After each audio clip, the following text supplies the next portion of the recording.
Hello, I'm Isaac, and this is America the Lighthouse. You can see the lighthouse right there, and then George Washington right there, uh, and other stuff like my favorite number three. I like that number three a lot. I got this little white Pomeranian dog right there. It's a stuffed one. It's from the Secret Life of Pets, but I have a Pomeranian, a white Pomeranian, and so that's there. That's all I watch that, and then that is you can't see it because my webcam sucks, but it's George Washington being sworn in as first president. Um, and there's other stuff up there like my turtles and Tez dispensers and um, figurines. I like little knickknacks, but I'm getting off the rails here. The this video I want to be about um the misconception that America is a democracy. We are, in fact, not a democracy. Um, we are a constitutional republic with a federalist system, which is very unique in the annals of history because we've had republic before, you've had constitutions before, um, and you've had democracies before, and democracies always end up the same thing, the same way, falling apart because what democracy equates to is two wolves and a sheep voting on what's for dinner. Now the sheep votes for grass, of course, it's like it doesn't even think about eating the wolves. And then the wolves vote, and well, they both vote to eat the sheep, therefore the sheep gets eaten. Um, Now that's a weird thing because then the wolves would end up having to eat themselves. But it's not about the practicality of the situation. It's about the allegory of the of the saying. Um, and so we actually never intended for let's take the vote, in a democracy everyone has the right to vote, everyone's vote counts. In a true democracy, yes, every citizen would get a check a box for whatever it is that the politicians had decided they wanted to put forward. First they'd have to put forward the bill, it would have to get like voted to be voted on, and then it would go to be voted on, and if 51% say so, the 49% have to go along with 51%. Um, but we were never intended for every person living in America to be able to vote. Um, it was originally only people who were landowners, people who had stake in the land, therefore would have an increased motivation and understanding and knowledge of the affairs of the state, whatever that may be, when it comes to taxing, regulations, transportation, whatever the case may be. The landowners had a particular stake in what goes on because they own land, and our founding fathers wanted everybody who could own land to own land. Um, and slowly but surely throughout the years, that got whittled down. And I think it was originally then it was changed to if you serve in the military, you have the right to vote, and that was a very common trope in a lot of ancient civilizations. The difference between a citizen and a civilian. Civilian is the person who can't vote. The citizen is who can, and generally determined by being a citizen is being in the military, being a construct, or um, you know you put your time in the military, go off fight wars. Hey, you might lose a leg, but you get a vote, and you're at a higher standing in the social structure of the society that you live in. Um, but we've got to this point where um, the Democrats, which is funny because democracies are bad, and Democrats are so close to the Democrat and democracy as opposed to a Republic and the Republican. So when you see these Democratic politicians like Sanders and Ilhan Omar and Obama talk about fairness and redistributing wealth and living wage, it's not the government's job to dictate if you get a living wage. It's you. It's you. Which is the wage you get is determined by your ability to work hard, the skills you have, and the supply and demand of the market. If you get a job where it doesn't take a lot of skill or training to do, you're not going to get paid a lot. But the more complex and technical the skill is, the more you'll get paid for it because less and less people will uh, be able to do that.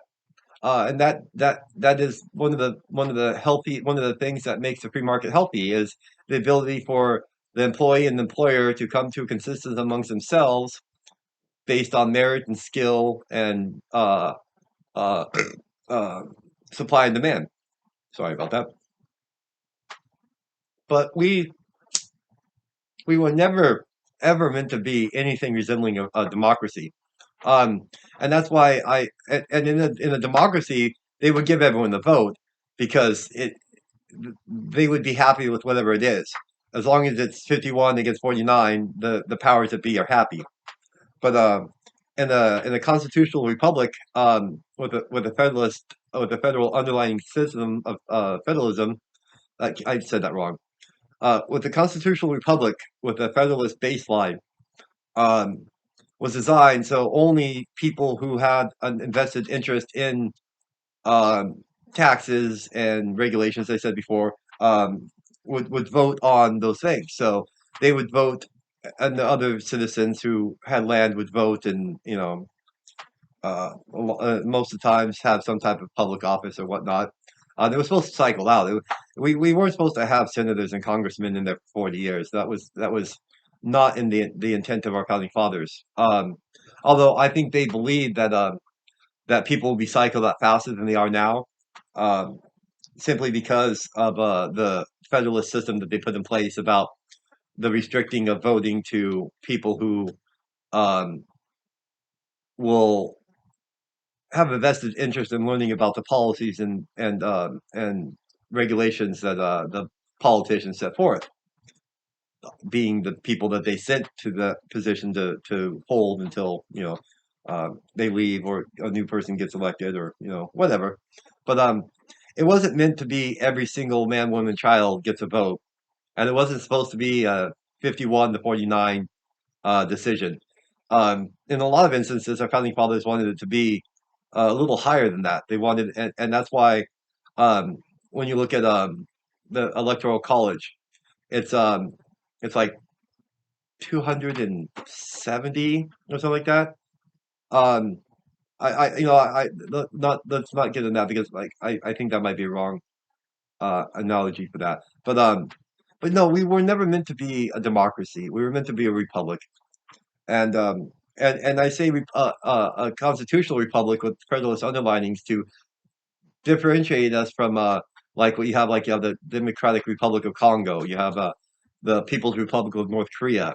They have a republic in the name, but they're by far nowhere near a constitutional republic with federalist undertonings. Um, and so that's what makes America unique. But we're only unique if we continue to be a constitutional republic.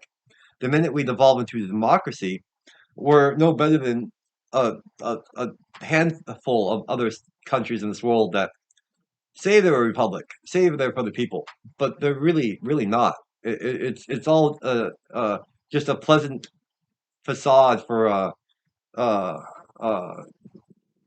globalist fascist totalitarianism. And again, that's what the Democratic Party is. They champion that democracy in the name. Uh, uh, Democracy and the Democrat. Um, and so and for everyone who always brings up, oh, we're a democracy. Oh, the democracy is a threat. The democracy is in danger. And my Swedish friend once, I think it was my Swedish friend. He sent me a message on Facebook about this Swedish news broadcast about pretty much alluding to that Trump is the greatest threat to our democracy. And I responded to him, well, and they have feminism over there, and he dislikes it just as much as I hate the progressivism here. And I think I did a video about the difference of progressivism being equatable to like socialism, fascism, communism. It was just the North American version of that totalitarian uh, groupthink. But and I told him, well, in a way, they're right because Trump was very much a threat to the idea of the democracy that the progressive left likes. Uh, and so, yes, in that sense, he is a threat to the democracy because we're not supposed to be a democracy. So anything that sort of threat to the idea of a democracy here is, in my opinion, more closely in tune with the principles and ideas of our founding fathers, not the current Democratic Party, um, or any other fucking wackadooey shit they say they support, but really don't. They just use it to manipulate people and uh, retain power while their cities devolve into fucking post-apocalyptic post-apocalyptic fucking hell holes. But yeah, so we're not a democracy. We should never be a democracy. And if we're lucky, we'll get back to the more of a constitutional republic that we were meant to be. Uh, that's it. Thank you. And goodbye.